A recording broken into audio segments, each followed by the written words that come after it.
ये सरकार आपकी है, आपके लिए काम कर रही है, सभी वर्गों के लिए है, सभी सरकारी अधिकारियों कर्मचारियों के लिए। हमारी सरकार संवेदनशील है और पुलिस कर्मियों के लिए है। इस मामले में अभी अप्रोप्रिएशन बिल में 10,000 पुलिस कर्मियों की भर्ती का ऐलान हुआ है। पुलिस कर्मियों के सर्वांगीण विकास हेतु, चाहे उनके परिवार के सदस्य हैं, बच्चों का एजुकेशन है, सुन करके समझ करके उसका यथोचित हमारे यशस्वी मुख्यमंत्री निर्णय निकालेंगे। मेरा उनसे प्रार्थना है। मुझे ऐसा समाचार मिला है कि हमारे कुछ पुलिसकर्मी ने सक्रिय रूप से होली खेलने में भाग नहीं लिया है।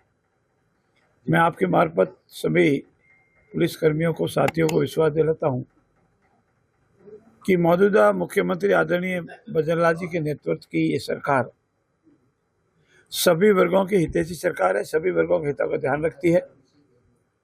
चाहे हमारी महिलाएं हैं, चाहे हमारे बेरोजगार नौजवान हैं, चाहे हमारे SC ST के भाई हैं, व्यापारी है, किसान है, या हमारे अधिकारी कर्मचारी है, किसी भी विभाग के अधिकारी कर्मचारी हो, ये सरकार हमेशा उनके प्रति संवेदनशील रही है, रहेगी।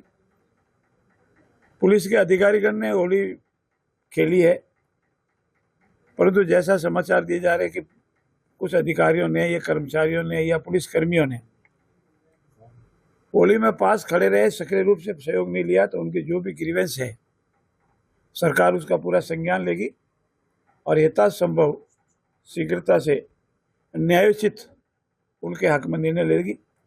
हमारी सरकार संवेदनशील है और पुलिस कर्मियों के लिए है। इस मामले में अभी अप्रोप्रिएशन बिल में 10,000 पुलिस कर्मियों की भर्ती का ऐलान हुआ है। पूर्व में बहुत बड़ी संख्या में उनको वाहन दिए हैं, मोटरसाइकिलें दी है और अभी भी वाहन को उपलब्ध कराए हैं।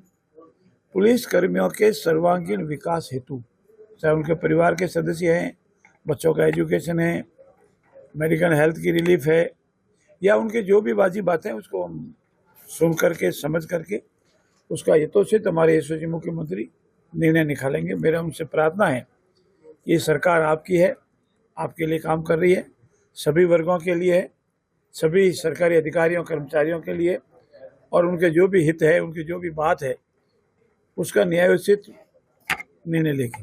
सर, किरोड़लाल जी मीणा में भी संज्ञान लिया, किरोड़लाल जी ने अगर संज्ञान लिया, ट्वीट किया, ठीक है, सरकार के संज्ञान में आया है और सरकार इस विषय को गंभीरता से देख करके कोई न कोई यथोचित निर्णय लेगी। पूर्व मुख्यमंत्री अशोक गहलोत ने भी ट्वीट किया। जहाँ तक हमारे जोधपुर के पूर्व मुख्यमंत्री माननीय अशोक गहलोत जी का प्रश्न है, उनसे मेरी नम्रता से विनती है कि अभी करीब 11-12 महीने पहले वो स्वयं मुख्यमंत्री थे। हाँ, ये अलग विषय है कि उनको अपनी सरकार को बचाने में होटलों में रहना पड़ा, कई मिनी मुख्यमंत्री बनाने पड़े, अपने ही साथी को किन किन शब्दों में, पूर्व मुख्यमंत्री प्रदेश के अध्यक्ष को किन किन शब्दों में पुकारना पड़ा, वो सब तो दोहराने पर शर्म आती है।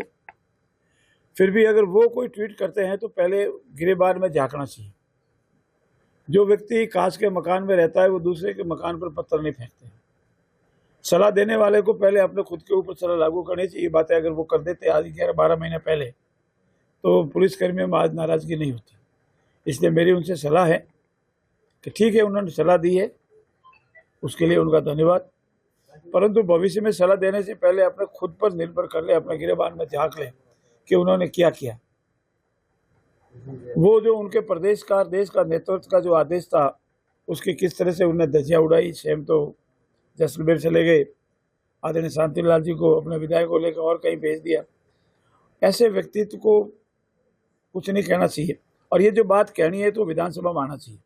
वो विधानसभा के सदस्य है, आज दिन तक विधानसभा में नहीं आए, और जो विधानसभा के पटल पर कही जाती है उसकी युगों तक उसकी गिनती होती है।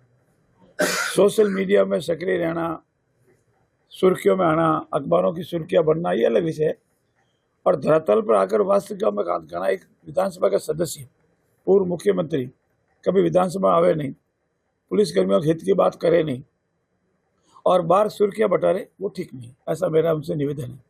सर, गोटासरा बीच विधानसभा से नज़ारा दिखाई दे रहा है, जो घटनाक्रम विधानसभा में हुआ उसके बाद से। मैंने आपसे विधानसभा के पटल पर एक दिन निवेदन किया कि विधानसभा का परिदृश्य बदला हुआ है। हमारे प्रतिपक्ष के नेता आदरणीय जूली साहब के पास की जो चेयर है, वो शहर पर काफ़ी दिन सक्रियता रही और एक घटनाक्रम के बाद अब वो घटनाक्रम नहीं है। अब एक दूसरा दृश्य है वो ज़्यादा हो गया। आदरणीय पायलट साहब बहुत सक्रिय हो गए हैं, बायतू से आने वाले हमारे विधायक वो भी सक्रिय हो गए हैं, अशोक जी चांदना वो भी सक्रिय हो गए हैं, और जो पहले सक्रिय थे वो अब अदृश्य हो गए। वो अदृश्य क्यों हुए, कैसे हुए, ये उनका अपना मामला है, अंदरूनी मामला है। हमारे यशस्वी मुख्यमंत्री जी ने एक उदाहरण दिया था कि विवाह में फूफा अगर गायब होता है तो हम समझ सकते हैं उस विवाह की क्या हालत होगी। मेरा ऐसा मानना है कि कांग्रेस का ये अंतरकलह एक बहुत बड़े तूफान के पूर्व की शांति है। अब कब तूफान आता है, कैसा आता है, नहीं आता है, ये अलग विषय है, लेकिन लगता ही है कि कोई न कोई बड़ी बड़ी गोटियाँ खिलाई जा रही है। और मेरा तो ये मानना है सभी हमारे प्रतिपक्ष साथी विधानसभा में रहे, मुद्दों की बात करें, जनहित की बात करें, सरकार की आलोचना करें, सुझाव दे, वो हमारे लिए स्वीकार है। परंतु फिर भी कोई न कोई अंदरूनी अंतरकलह से जो आदरणीय प्रतिपक्ष के नेता टीकाराम जी जूली पास वाली सीट है उस पर अनेक लोग आकर के निगाह रखते हैं। जूली साहब के पास उनकी सक्रियता भी बड़ी है। अब क्या होता वाला, इंतजार करो और देखो क्या होता है। क्या आप कहना चाहते हैं कि विपक्षी के नेता एक दूसरे की टांग खींच रहे हैं, नीचे गिराने की कोशिश कर रहे हैं? अब ये तो मैं क्या कहूँ, समाचार पत्र जो बड़े बड़े राजस्थान के जिनका इन्होंने फ्रंट पेज पर अपनी न्यूज छापी, और आपके जो बड़े बड़े प्रिंट मीडिया, इलेक्ट्रॉनिक मीडिया का आप लोग साथी हो, रोज आपकी भी दिन भर यही समीक्षा चलती रहती है, इसलिए जो सामने दिखता है उसको स्वीकार करने में कोई अतिशयोक्ति नहीं है।